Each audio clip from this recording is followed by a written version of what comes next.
be fucking awesome. Come on, it's gonna be fucking awesome. You know the words. It's gonna be fucking awesome. That's it, see. It's gonna be fucking awesome. Yeah! How's it going, everybody? It is I, Jesse Blaze Snider, the Coolest Geek Alive. How are you doing, my fellow Coolest Geeks? Care Bears stare out to you all. If I sound a little funky, it's because I had to go back into the dentist. Again, to the one where I had gotten the 2 teeth removed. There was fragments left over. I didn't even go knowing that I was doing this. They left over these ridges in my mouth that were like really sharp and were kind of bothering me when I would like eat and stuff. And my other dentist who did the last one, she said, oh, they're like, it's like bone shards or whatever. And she was like, they should have filed them down when you did them. And I was like, oh. And we had already seen that there was a little chunk of tooth left behind in like the root of my jaw. Because I had this thing where the wisdom teeth that I had removed just a couple of years ago, they'd been pressing against the other teeth for so long that the roots of my teeth had fused to the bone. So they were really hard to get off. So I didn't think anything of it, but my friend Anna, shout out to Anna. Anna's the best. Anna Snow, my drummer, Tony's wife. She's the best. Thank you, Anna. She like saved me. I'm not great when I'm really good for other people, you know, watching out for other people. But when it's me at the doctor's office and stuff like that, I have a hard time. I don't take care of myself good. So she helped me. She's like took a whole bunch of phone calls for me and made this stuff happen, especially because it was really difficult to deal with, because it was really actively painful. If you listen a lot, I'm sure you've heard me on a lot of shows, and I was like, oof, just struggling to get through on a few of them. But you know, I really like doing this, and this is like also like this cool commitment. Like I wasn't able to do my Monday music show because not because it was Labor Day, but just because there was a lot of albums and backed up in a lot of ways. So I was like, all right, you know what? I was putting it out like a day late anyway. Might as well just like go, I skipped Labor Day and come back around. And it bothers me. I like to be timely and in a fashion and whatnot. Anyway, so I went over there to get the bone file down under my gum, which I was already like, this is great. You know, they got to cut open my gum to go in again and file down from the work that they did last time. And then Anna mentioned that I had the little teeth fragment on my bone. So they went after that, and they also found another one in like the other socket. So it was essentially like they did the fucking whole thing again with some extra stuff on top. It was, man, I felt rough yesterday. My whole fucking skull hurt. Not my whole skull, actually. It was like the side of my skull that they had worked on, like all the way into the back, was like, what the fuck is going on? All right. Anyway, enough about my ridiculous mouth and how I might sound like I have a lisp or something. I love freedom. I'm an intellectual who loves freedom. And I don't mean to like say that in some sort of way of like, you know, when I say intellectual, I mean like I really think about things very deeply. That's what I mean. And I don't think everybody does that. So it's not like me going, I'm smarter than you. It's more just like a, well, if I tell you I haven't thought about that, it's because I don't feel like I've spent any amount of time really thinking about that. You know, and I may know about it a little bit, but like I can't speak to it. But if I speak to something, it's because I spent a really long time thinking about it and trying to like, you know, come to a good conclusion. And my father, as you know, or you may not know, is Dee Snider from Twisted Sister. He fought the PMRC when there was hearings for the, it's the Parent Music Resource Center. And the hearings were actually held on my birthday, September 19th, 1985. I was turning 3.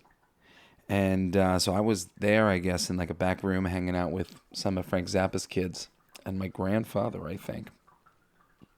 And It was a fucking major moment in music history, if you don't know. It was, they were looking to censor albums, and this was led by, I don't know what Al Gore's position was in I guess maybe he was a senator, and maybe that was like the sort of the weird thing. And Tipper Gore, his wife, came in to do these things. And essentially, there was this list called the Filthy 15 that was going around, and 15 different bands that were cited for various things and various reasons, including Twisted Sister, my father's band, which I think on the Filthy 15 they were cited for sadomasochism, for Under the Blade. They were also cited for violence against the We're Not Gonna Take It music video, which is like pretty fucking cartoon violence. It's crazy. Let me just say what I'm talking about right now, my father being involved in this, it's a formative part of my life, something that's very important to me. Like I'm so proud of him. I'm if there's anything that I'm proud to be associated with, it was my father standing up for free speech. And I probably didn't know how deeply I believed in free speech and what that meant and what it really means, for a long time. But I've thought about it really deeply, and I thought, good time to talk about it, considering a whole bunch of things that are being spoken about and things that are being said, and it's a bit of a slippery slope, as we'll see. And I'm just going to give you sort of like the basic rundown of what happened with the PMRC hearings. And by the way, I totally recommend that you go watch. Like, you can find full interviews. You can find my father's fucking deposition is incredible. And he was the only one from the Filthy 15 that showed up. Everybody else hid. Plenty of the other people were guilty. But lumped in with people who were guilty was somebody who wasn't, my father, and I'll tell you about that in a second. This sadomasochism claim. And John Denver had a similar experience. So essentially, the only member of the Filthy 15 that showed up was my dad, and then you had Frank Zappa and John Denver. People didn't expect John Denver to come in. Frank Zappa sort of like typically insulted them, was a bit like of an intellectual prick. You can watch his deposition too. And they were really kind to him too. He's high level approved music. And then John Denver came in, and they were very respectful to John. And John explained that he wrote a song called Rocky Mountain High. And you can go listen to the song. It's a great song. And that he was banned on radio stations at a certain period because people thought that the song was about getting high. So they banned him. And it was about the elation of going into the mountains. He's a mountain guy. He loves going into wilderness. He writes folk music. Wrote a song called Rocky Mountain High. But they thought it was this other thing. I have a song recently. I have a couple. I have one that I wrote a while back, and one that I wrote recently that are scandalous to some degree. The recent one is essentially like super misogynist and sexist or whatever. If it comes to me, I'll share it. But it's like, it includes like things that I've never said in my life, would never say in my life, and things that I've never done in my life, or would never do in my life. But they encapsulated a feeling, a really strong feeling. Like, I think it's like a conversation between sort of a man and a woman. And it's like, what did you say? Don't you say it again? Like, don't think I won't hit a woman kind of thing. And I'm pretty sure he says that, like, don't think I won't slap a bitch. And it's real. Like, I've never fucking hit I'm like super kind of chivalrous. I have to like, if I want to get in a fight with somebody, I have to push them first. I need them to throw the first punch. Don't tell people that. I don't want them to have the upper hand and know that I'm gonna let them get a sucker punch on me. That's happened before. I'm willing to fight, but I don't like getting sucker punched. It's just bullshit. I don't sucker punch people. It's an easy move. It's a dick move. I mean, if you got to, if there's 3 guys, sucker punch away. Just what I'm saying. Anyway, I don't know what the fuck I was talking about. Where I was talking about. I was talking about these songs. But it's great. It's super like id and kind of crazy. Just like the feeling of it, and it's really intense, and it feels real. It feels like a real argument, and actually, it's just a threat. He's not doing it in the song. It's the words. It's the verbal. It's a really good example of why free speech should be. It's like he's saying a thing. Hey, don't push me to a point. And there are people who. Not to say it's good when somebody throws hands, but there are people who will push people's buttons on purpose and really activate them and get the worst out of them, to do it, to break them. Like, it's unfortunate the type of people and type of relationships that can be out there in the world. And that's why you need to stay away from people who are not encouraging.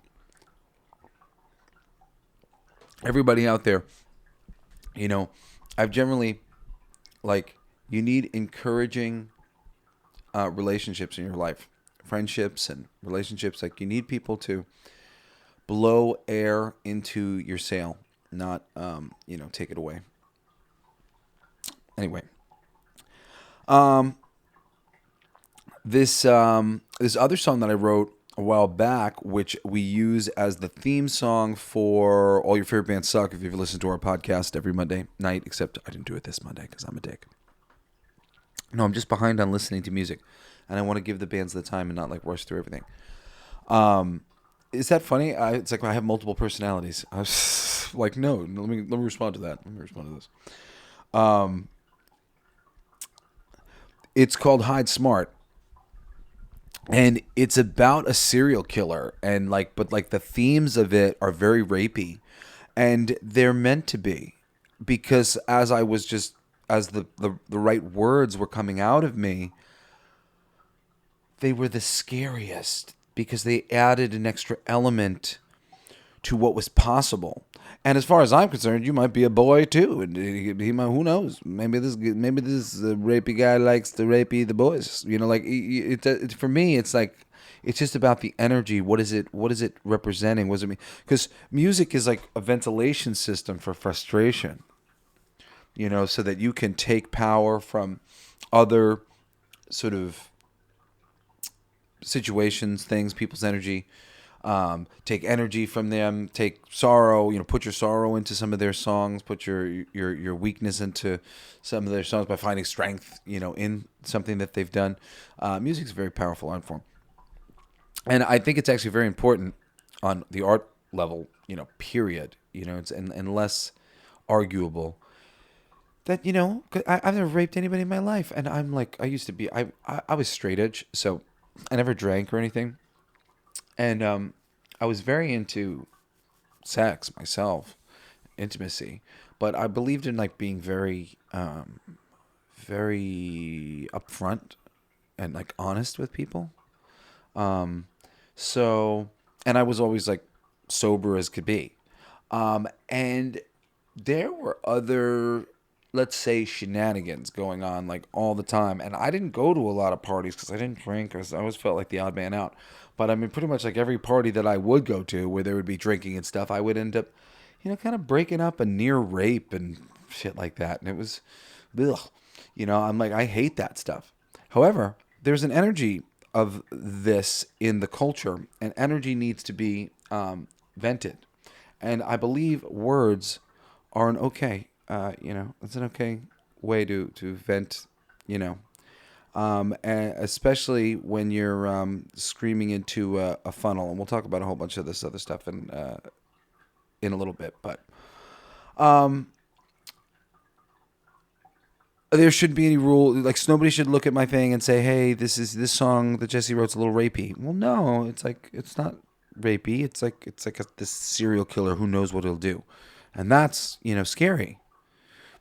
You can't limit what I'm able to say. How and in the thing, I'm not outright saying I'm going to rape you. Or whatever.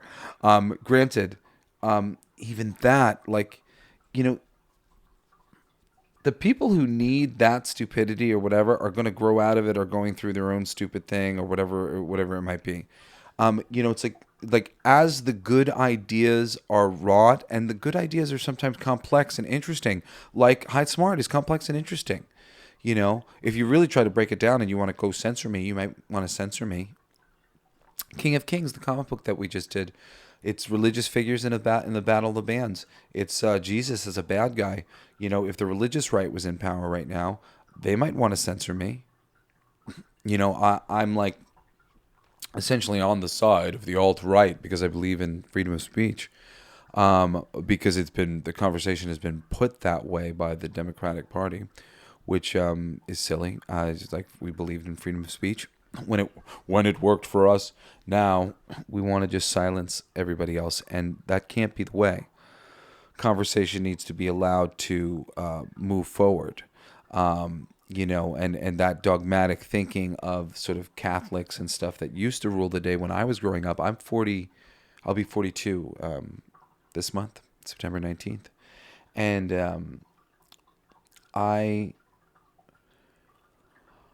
I've been told plenty of times that I was going to hell for one reason or another. Often because of my dad, like just in relation to him, assumptions that were made about my dad. My dad was dressed as a woman, and who knows what he was doing on tour, drugs and rock and roll and whatever else. Fornication. And then I was told that I was going to hell for my religious beliefs. Like I was agnostic for most of my life. Nowadays, I don't believe in religion. I believe everybody needs to kind of have their own personal religion. But I believe in, sort of respect to everybody, and I recognize the principles of Hermeticism as generally really correct, and the 12 universal laws of the universe that you find in Kabbalah and dozens of other places all around the world to be generally correct. And I try to abide by those things. I talk a lot about that kind of stuff on my show, Everything They Don't Want You to Know. It's every Fridays, and the shows have finally started trickling out. I've been talking about it for a little while, but they are available if you go look for them. So my father, it's a great one because he like pulled a fast one on them. He went in looking like the bad kid in school in his denim clothes and his vest, flanked by one of our best friends, Joe Gerber, who's a brilliant dude who helped him write the speech. He pulled his speech out of his pocket, all crumpled up like, here's my homework, teach. And he just laid into them. And they had been accused of sadomasochism with the song Under the Blade. And Under the Blade was actually about Eddie Ojada's throat surgery. And I think one of the verses is about the throat surgery, and one of the verses is about getting robbed at knife point. It's like you see you in the alleyway, you're all alone, it's going to end this way, it chills you to the bone. They said that it was about sadomasochism, and it wasn't. Meanwhile, there are plenty that probably like the animal fuck like a beast and shit from Wasp and stuff. But still, it's like we can't stop people from being able to. It's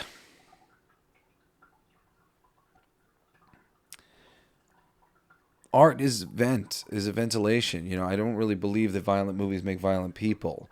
The world has really generally gotten less violent, and people go, "Oh, look at violence on the street." Well, violence on the street, but we're not going to war, and like there's less energetic ventilation points or whatever. Like the violence is lessening, and we're not going to war because people generally don't want violence.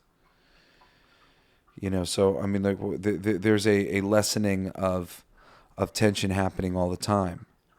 But it's like every supervillain in every comic book where it's like they crushed my dream and now I will rise up to show them. You can't just kill the ideas you don't like because they end up propagating. They live on inside. Like if you go look up, and I've done this before, look up white supremacists, black supremacists, religious supremacists, whatever, but I guess the white supremacists in particular.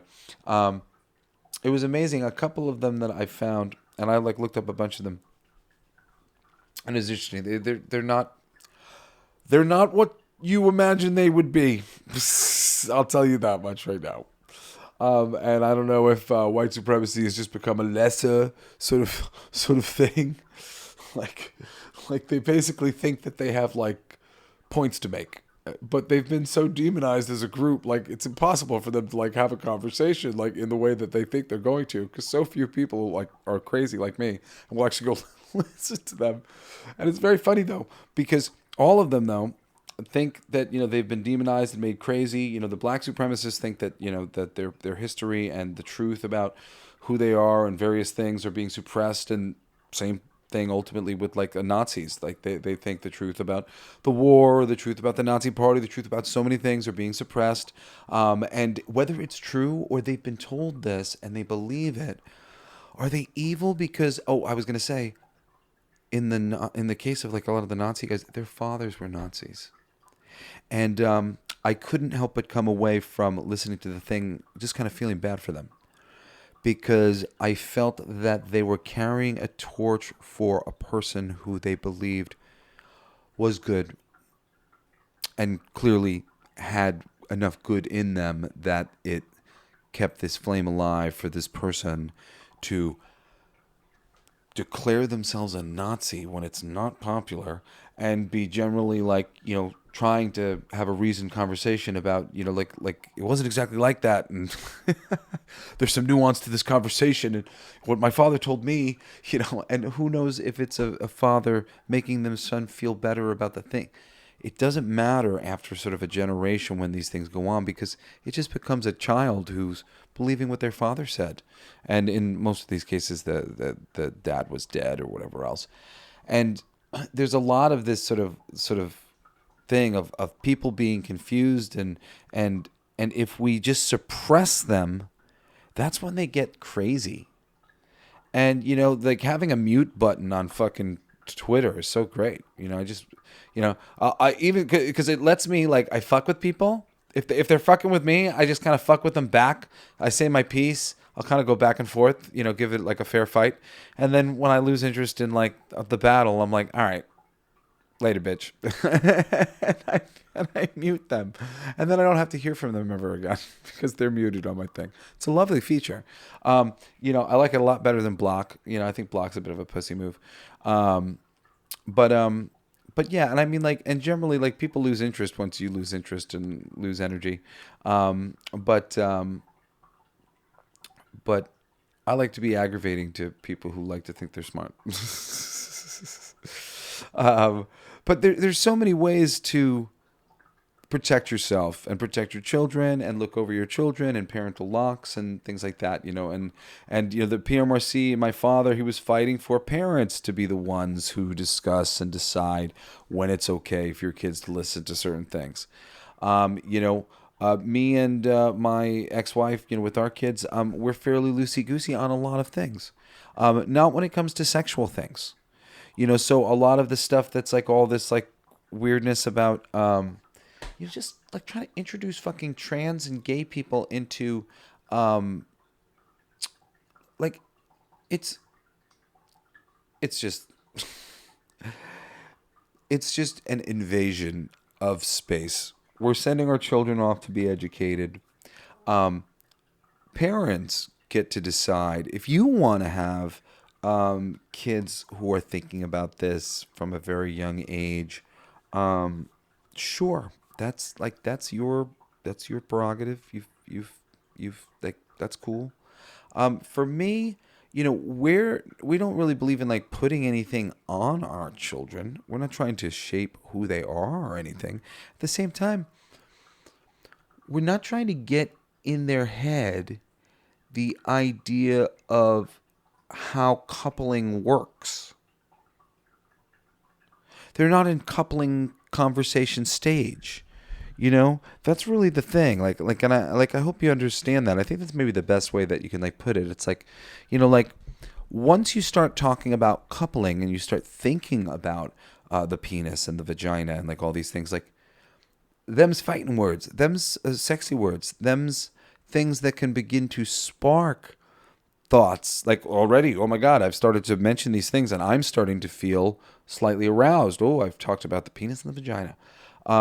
It's a real thing. That's what's really being fought here. We're keeping that kind of thing. We keep the door closed. Most parents are, trying to desperately lock the door. A lot of moms get very, very uncomfortable with the idea that their children might walk in on them, having sex. Your couple having sex. That's so many people, and some of the men too. Men just have a little bit more of a sex drive, so they're like, "We'll get over it. Well, it'll be traumatic, but it'll be fine." But it's true. If we are guarding our children from that. My father had me watching every fucking R-rated comedy movie under the sun that didn't have nudity and really overt sexual things sort of like explained or anything. I remember the one movie that he wouldn't let me watch. I really wanted to watch it because he told me it was a great movie. He's like, but I couldn't watch it till I got older. And I was like, I really want to watch it because he told me it was a big deal. So he actually very lovingly VHS recorded a version of Animal House off of television that was made for TV that had all the sex stuff cut out of it.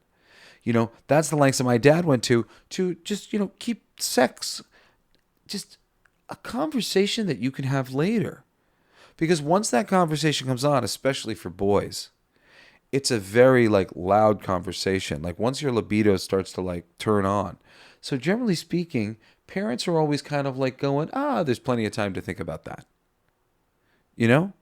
And this is why most parents are a little put off by the kind of forceful pushing of trans, gay, because it's not that we have any problems with trans or gay people.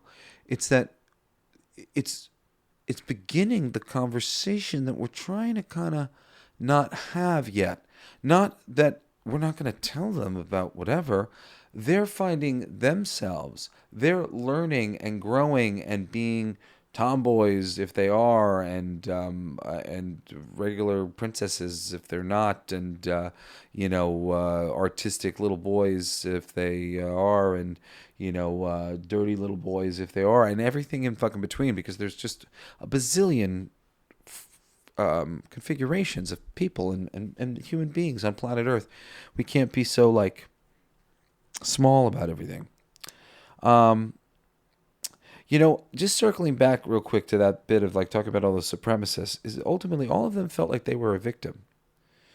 All of them. They felt victimized by the system, and it wasn't fair.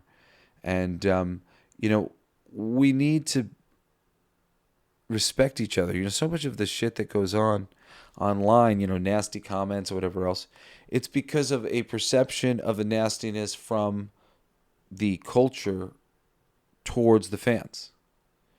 And, there's certainly some nastiness that you see. And, right now we want to talk about banning hate speech online. There are so many goof accounts that I almost get into fights with.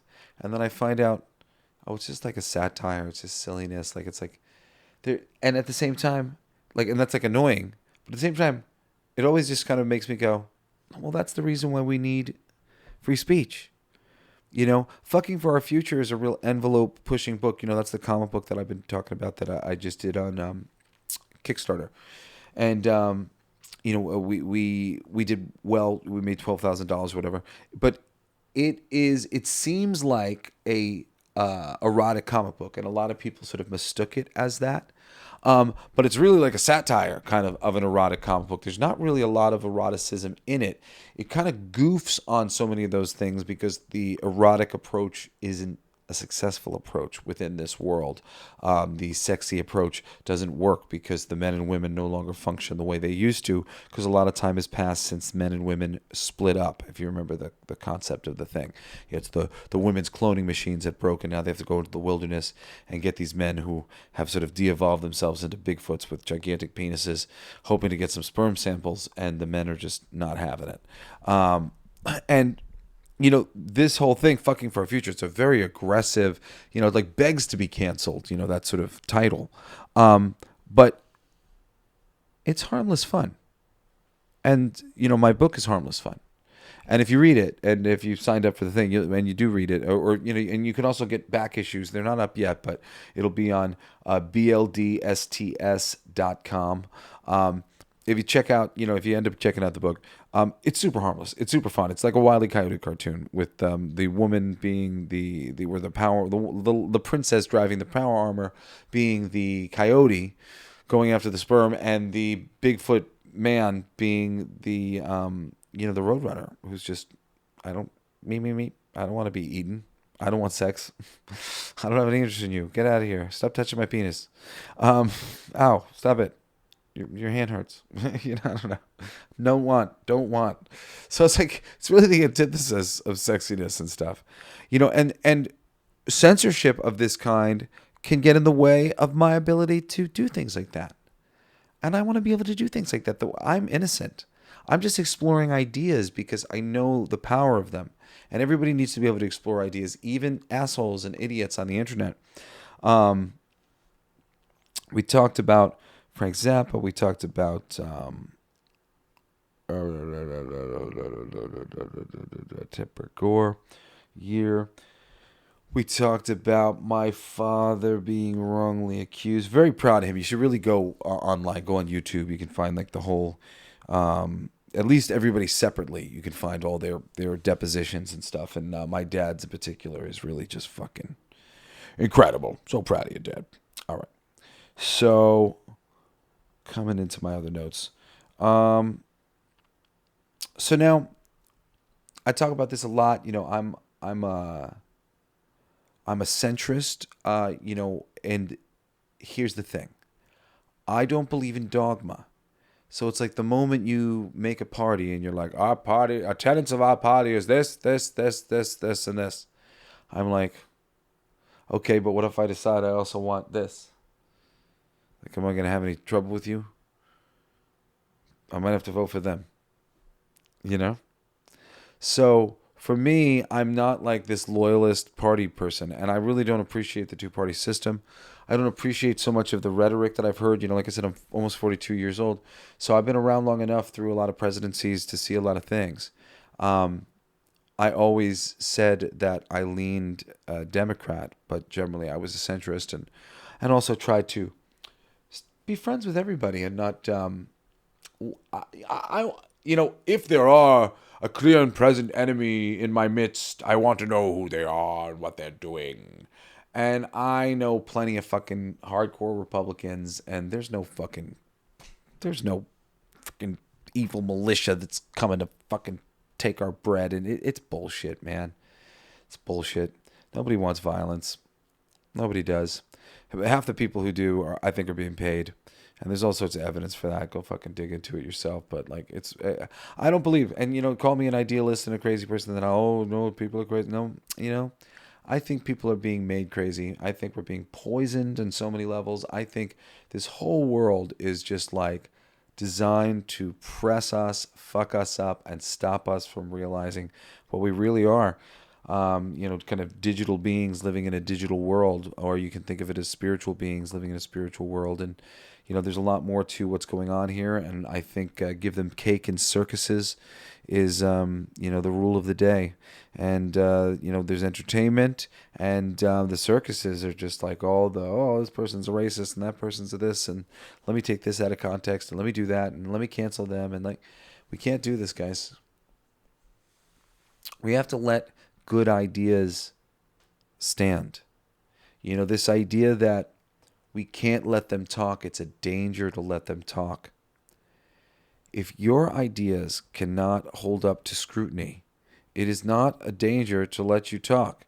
Is it like a thing when people are like sending around a bit or whatever else, and to have some context for something? Like, I really like actually what they do on Twitter, because you can take it for what it is. Whether you agree with what they've written as a notation or not, a notation gets made.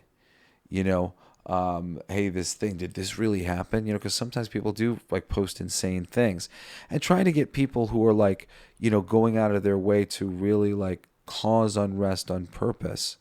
That is I think a thing. People who are name calling or cracking jokes and being stupid on the internet. I'm sorry, guys. I mean, I think people need to be able to talk about things, and I think people who are calling for violence, specifically violence. There's a lot of accusations that get made at Trump. Let me just say, and I hate fucking being somebody to defend the person, but it's just they're not fair. I've been paying attention, and he's not calling for violence. And there's a reason why JFK Jr. or RFK, and Tulsi Gabbard, who were two of they were my two favorite possible Democrat people. They were the only two I trusted. And they both had to leave the Democratic Party because they weren't getting any support. Why is that? These super trustworthy people who really had a vision, had a voice. And now they're with Trump, and forgive me, but for the first time ever, I'm very happy if he gets back into office. I would love to see what Tulsi and Robert can do. When Trump was in office, there was no war. I don't want war.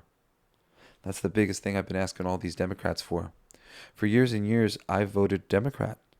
I was so happy. Dude, I cried my eyes out when Obama was elected president. Thought it said so much about humanity, said so much about who we were as a culture, that we'd gotten beyond racism, all these things. This idea that all of a sudden, like after Obama, that racism is real and it's been sprung up and I think it's bullshit. I don't see any evidence of that. I've stayed in the center, even though I've always voted Republican until I'm not Republican. I've always voted Democrat up until a certain period of time. I voted for fucking Clinton. I fucking hated Bush. Hated Bush with a terrible vitriol. And now I know, and I promise you, Bush, Clinton, Obama, they were all funded by the same money. Same power behind the scenes was in control of all those people. It seems that Trump isn't in control of one of these things, or at least maybe he wasn't. As time goes on, though, you never fucking know. So, I don't pretend to know what's going on. And you really shouldn't pretend to know what's going on either. We know what they tell us. And then we can find out some other things about it, but we can't even really know that. I'm somebody who still entertains it, even though I know that I can't know. But over time, I can put together patterns. And Biden, same money. I know. And, and I didn't live through some of the other ones, like as a cognizant, being, the Clintons were probably the first one that I was like a part of maybe the second term, thinking it was a good idea. But Obama was the first one I really felt like I was, maybe that was when, I don't know. I don't remember. I have to go back. But, just I hate Donald Trump. Like, the type of dude he is, I'm so glad that he didn't go to war. That's awesome. I'm so glad about that. Can't believe that happened. I thought Obama was going to lead to some of that. And it was business as usual and then some. He's got the world record for the most amount of civilian casualties of anybody who's won the Nobel Peace Prize. It's crazy. It's a crazy thing to say. It's just, I don't like war and death and all this shit. And he did all the same things that I found out we were doing with the Bushes and the Clintons. And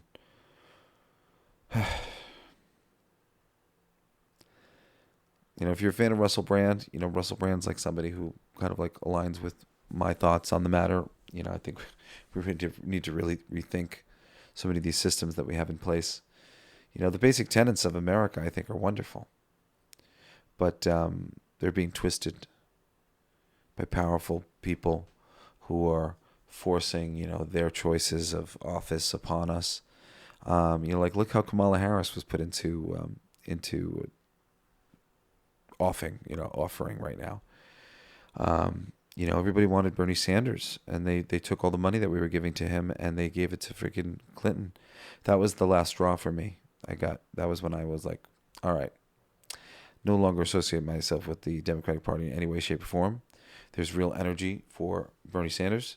We are interested in him. We believe in him. We trust him as a person. And they tried to make it about who they wanted, and literally gave her all this money, and fuck them, and they're not going to do the right thing. And they've continued to not do the right thing with their treatment of RFK Jr., treatment of Tulsi Gabbard, and just really not supporting them. And they are the right answers. They have the right answers. Go look up Tulsi and go look up RFK Jr. And RFK Jr. really wants to take care of our kids, take care of our health in a real way, fix our fucking food, fix our friggin' medical system. There is some serious shit wrong with it. And we need their help. We need people like them who get it to deregulate these things, not deregulate, re-regulate these things, so that they can be done correctly. We can't be getting poisoned by our medicine and poisoned by our food and poisoned by so many fucking things, our environment and every other thing.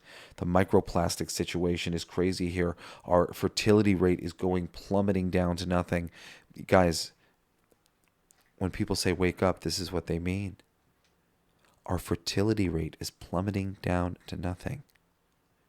Remember that. Everybody tries to tell you that, there's no fire. There's fire everywhere. The people who are behind Donald Trump truly think that he's not of the system and he's trying to change it. They don't think that he's going to fucking bring in the Third Reich, and they don't want that, and they wouldn't support that. Most of the people supporting him are kind of like me, in the middle. I mean, I'm supporting him now, I guess, because he's got RFK Jr. and Tulsi Gabbard. I still would say that I'd love better options in the future. If we're going to keep doing this, can we get... I'll get Robert F. Kennedy Jr. in office as a president. He's presidential for me. I'll take Tulsi Gabbard. They seem like their heart's in the right place. They want to do the right thing. That's what we want, right? Please, just give me that. I'm sorry, I know so many of you guys are out there and you're like, we got to vote blue, Trump's so bad. As long as you keep supporting their business as usual, they're going to keep doing it the same way. They're going to keep screwing over the Bernie Sanders and the Tulsi Gabbards and the people that deserve it. And I can't be a part of that anymore. I need real honesty. I'm an honest person. It would be dishonest of me to say I am in support of I'm not in support of the Democratic Party. I fucking disagree with how they're running shit. I'm pissed off about it. Fucking furious. I'm not necessarily in support of the Republican Party either.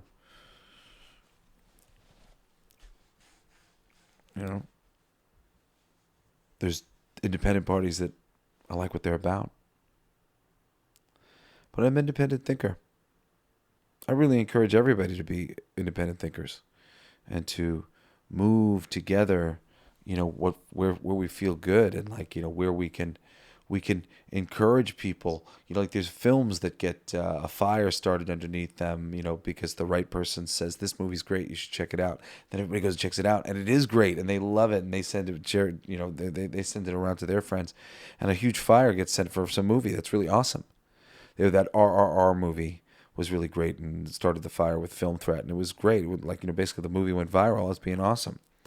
That can happen. People saying the right thing, being lifted up, it's that shit can happen. Especially once we start thinking that way and being a little bit more open-minded.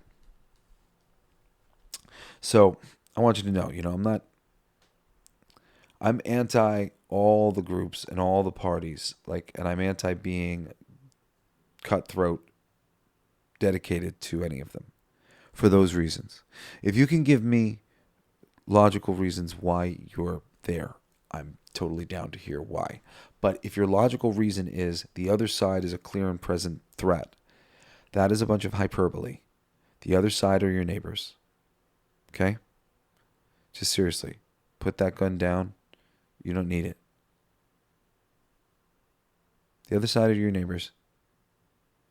They're voting another way where we got a two-party system. There's a lot of really major pushes for things that are definitely making some people uncomfortable. And that's why it's not really the best approach for opening people's mind to the idea that there's a lot of different ideas about sexuality in this world we've talked about before, that, generally speaking, you might be able to categorize me as non-binary. I don't like to fucking talk about that shit. If you thought I have to bring it up all the time on this stupid show, it's just because we're having this conversation, and it does give credibility to my argument, because I'm not a cis heterosexual. I'm not. I never thought of myself as a man. I had to sort of learn to be a man and figure out what that meant and what that meant to me, and what girl means, all that stuff. It was really kind of abstract to me. I'm a bit of an abstract thinker, so I just never identified with the boy girl thing. I just sort of had to watch the world for a long time, and very different. That's not something that I generally shared with a lot of people. People would mistake me for being gay all the time because I have a lot of feminine energy. And I've talked about before, there's masculine energy and feminine energy. And everybody has both. And I am a little heavy on the feminine energy. But that thing, being on the spectrum, I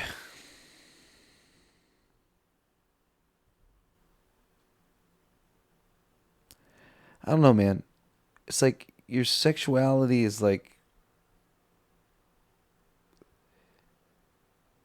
whatever. It's up to you to wear it or not wear it. I don't really like making my life revolve around sex and my sex life. So generally speaking, that's something that I'm not shy about, but not wearing on my sleeve. And I think it's a different energy, of life and connection with people and doing things and progress and thinking, and then sexuality. I think sexuality is really a different kind of energy to be bringing to the table. And people can bring that energy to the table if they want. But I get more done, I think, in my world, bringing that attention, bringing that energy only to the select few when, the time is right. And that's just me, on that level. I think being really pushy too about the differences in our sexuality is hard for other people. Us living free and being ourselves, and I'm myself, and I've found it to be myself, and I'm very feminine in front of my friends, and that's it for me. That's all I need to is be myself. I don't need them to make a big fucking show of my differences with them. And I don't actually the idea that I'm different. I feel I'm the same, even though I'm different. If you know what I mean? I feel we're all the same. And the more we put some sort of spotlight on our differences, it's becomes about how we're different. And really, we're 99.999999999% the same. We really are. We are. Think about it. Blood and skin and muscles and bones, eyes and nose and mouth and ears, buttholes, hair, eyelashes and eyebrows, brains, lungs, hearts, veins, capillaries, cells. Mostly the same, right? Water. Now we're filled with a shitload of aluminum and mercury. Now we take it out. We remove it. Whew. There's no mercury, no aluminum. There's only the good things like iron and all the other. But we're filled with all the same shit. We're the same shit. We're all in our skin. We're shades of wheat, all of us. Anyway, all right. So let's see. Let's finish through my notes as we come to a close on this. But we got Dad versus the PMRC. We talked about that. So recently there's, some group, some podcast called Rewriting Ripley, and they're trying to go after Nerdrotic and Geeks and Gamers and Ryan Kinnell. These are three big YouTubers, to get them deplatformed. And it's just insane, okay? Because Have you ever seen a bunch of friends get together and like fuck around and goof on movies they thought were ass, things that they didn't like, silly shit, bullshit, stuff that happened at work, whatever it might be? That is what these Geeks and Gamers, Nerdrotic, Ryan Kindle, like they all end up on a show. I think they all generally show up on Friday Night Tights, which is great and really funny. They're funny. Nerdrotic in particular is very funny. Very funny. The Geeks and Gamers guy is a bit more of a dick. But he's funny and he's not wrong. He's not as funny as Nerdrotic, who is just very good at like sort of calling a spade the right way.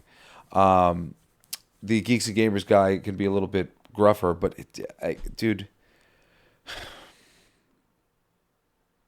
freedom.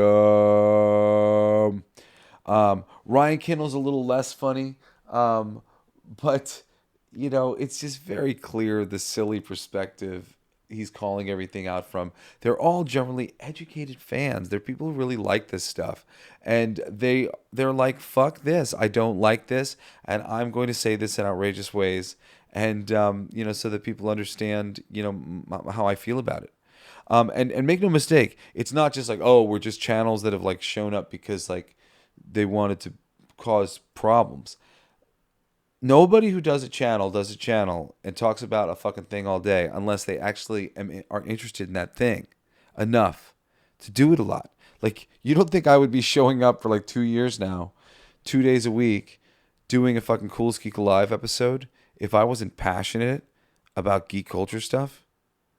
Like, dude, it's just like, of course I am. It's like, who has the freaking energy? Talk about some shit you don't want to talk about. So these people are lovingly roasting the stuff that the fucking corporate media is making.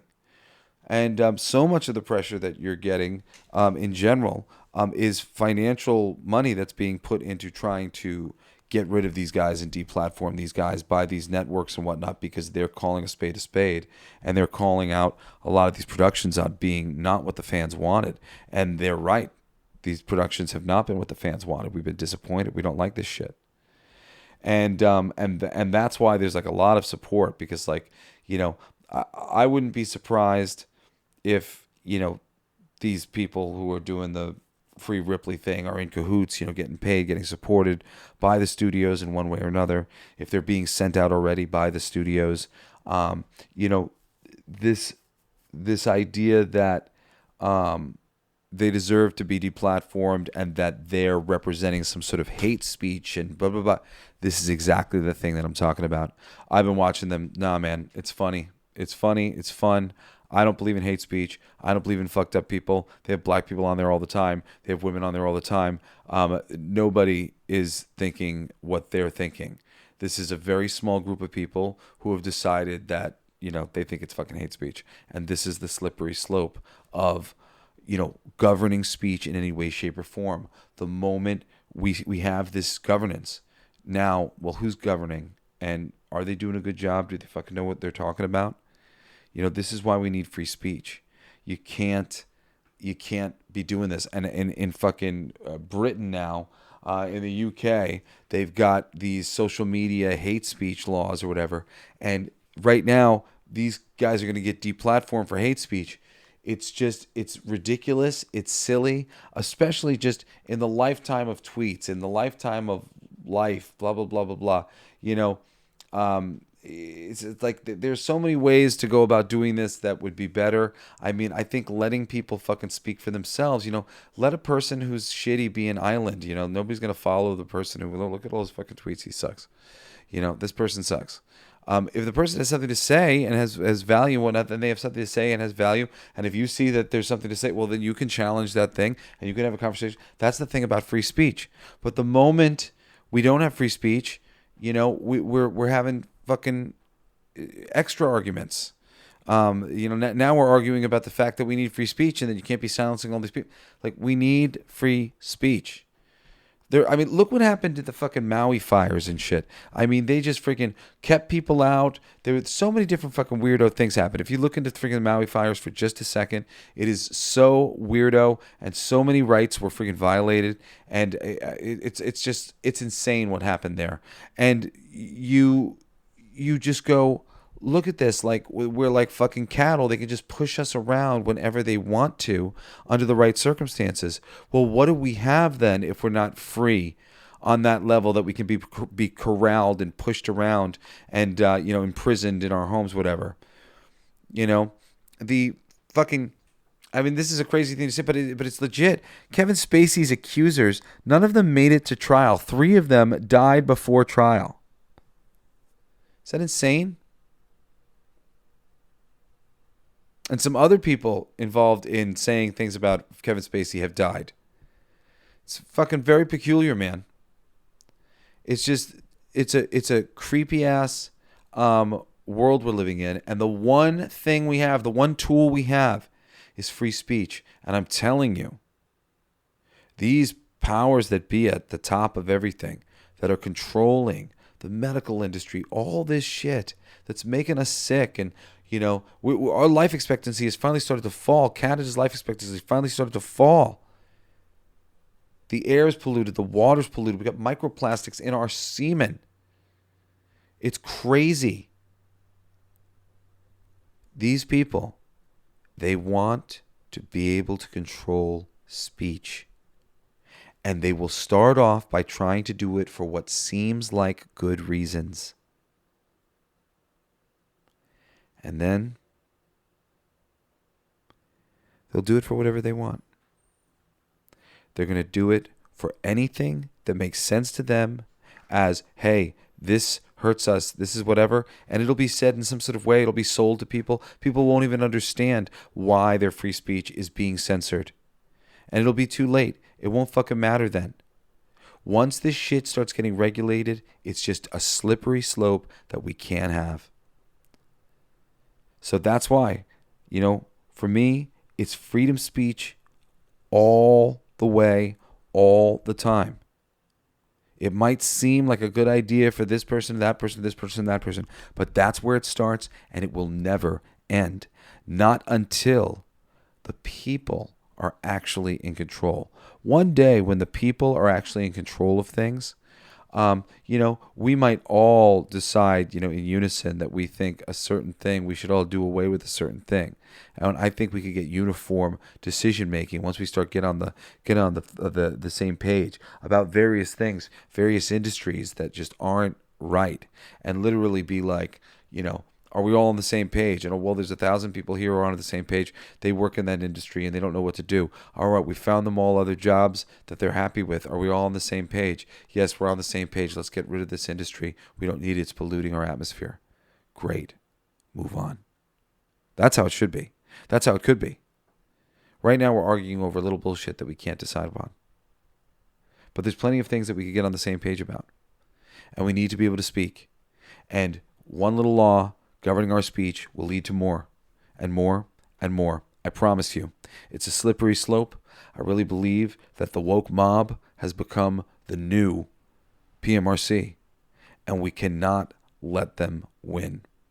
We cannot let these people who want to take away our freedom of speech win. All right, that's all I got for you guys. Love you so much. It's Jesse Blaze Snider, bringing you another awesome episode of Coolest Geek Alive. Join me on Saturday. I'm doing a Coolest Classic for Demolition Man. I fucking love that movie so bad. It's badass. Anyway, it's not so bad or whatever. I don't know. It's like I love it so bad. I want it so bad. I was kind of mixing metaphors. But anyway, and join me again next Wednesday for another fucking awesome episode of the Coolest Geek Alive. Love you guys. Care Bear Stare. Peace out.